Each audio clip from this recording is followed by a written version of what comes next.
Coming up on Network Africa. Police in Kenya used tear gas to disperse striking doctors who were marching on the streets of the capital, Nairobi. Ahead of the December 7th election, Ghanaians say they are optimistic that the country's economy will become better for them.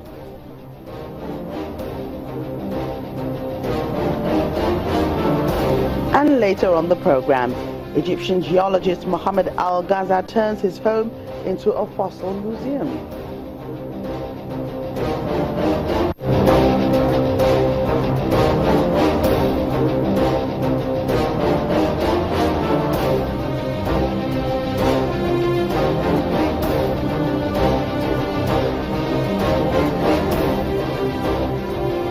Welcome to the program. I'm Joker Rogers. Doctors and nurses in Kenya have made good their threat to boycott work, paralyzing operations in public hospitals.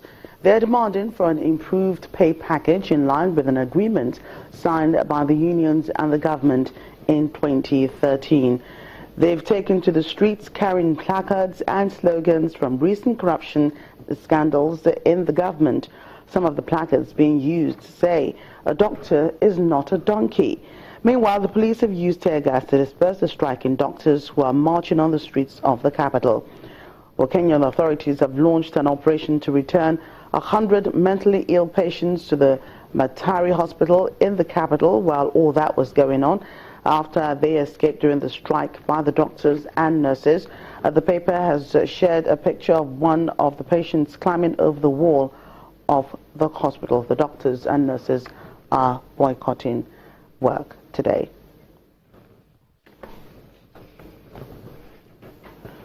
Well, moving on to other stories. Now, outside of Kenya, Gambia's communication minister says the defeated President Yahya Jammeh remains in the country and will hand over power to President-elect Adama Barrow in January following a transition period. Jammeh, who has ruled the West African nation for 22 years, has not been seen in public since he shocked observers by accepting his surprise loss in the December 1 election on Friday, leading to rumors he had fled Gambia. His defeat was met with wild celebrations this weekend, but his absence prompted speculation that a man who scrapped constitutional limits on the length of his rule and has a firm grip on the military might not keep his word. The outgoing president is currently in his residency at State House and will meet Barrow next week.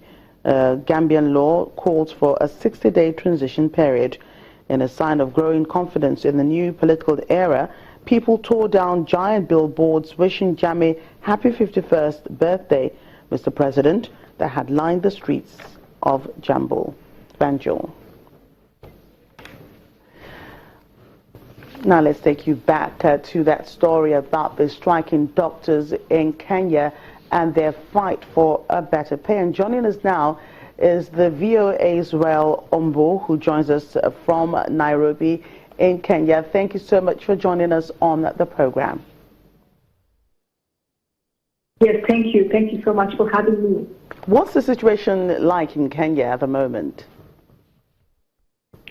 So just this morning, we had nearly 2,000 Kenyan doctors and nurses march today to the Ministry of Health and the Ministry of Finance offices here in Nairobi. The Ministry of Finance offices, also known as the Treasury. They were demanding for an increase in pay and better working conditions. So the Kenya Medical Practitioners and the Dentists Union, which basically represents doctors at state hospitals, say its members are demanding a 300% increase from our bargaining agreement. The doctors are saying we are not going back to work. We need to be paid. Yes, that's the situation right now. Well, the doctors are accusing the government of not, going along with an agreement that they signed with the unions in 2013. The government must be saying something about it. What's the side of the government? So what the government is saying is that the Health Ministry, the Treasury, the Council of Governors, and the Salaries and Remuneration Commission had a long day meeting on Sunday over the impending strike, because this is something they had known before. So in the meeting, the Salaries and Remuneration Commission boss presented a review of a salary scale for health workers. But the Treasury was saying, yes, it can be implemented, but over time. The doctors are saying, we don't want this to be implemented over time. We want this to be implemented now. Well, this is coming in the background in that the country has had so much corruption cases, and they're saying these people are stealing too much, yet they do not have money to pay us. So they say the money is with the ministry and they want to be paid. But the government is saying no, they need some time to implement this overtime. In situations like this, the patients always suffer. What's the situation like at the public hospitals affected? Thank you. So the strike has halted operations in almost all government hospitals in the country. Well, Kenya has 47 counties, and basically the striking doctors and nurses are government employees. And so in the 47 counties, there are no patients that can access any government facility. For example, also in Nairobi, just a few hours ago, we had the largest mental hospital in Nairobi, Mathare, where we had patients, actually mental patients, ran away. Because there were no people, there were no doctors taking care of them. All the officials were gone. So the strike has basically halted operations in all government hospitals. It's a very dire situation when... So anyone who is sick, anyone who needs medical attention is being advised to attend to the nearest private hospital.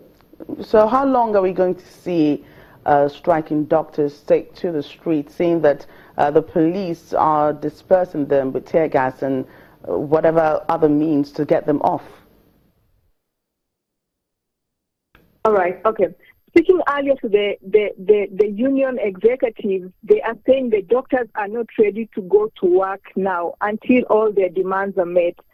So we are likely to see a period whereby Kenyans have to access health care in the nearest private hospitals, which actually most Kenyans cannot. Most Kenyans rely on government hospitals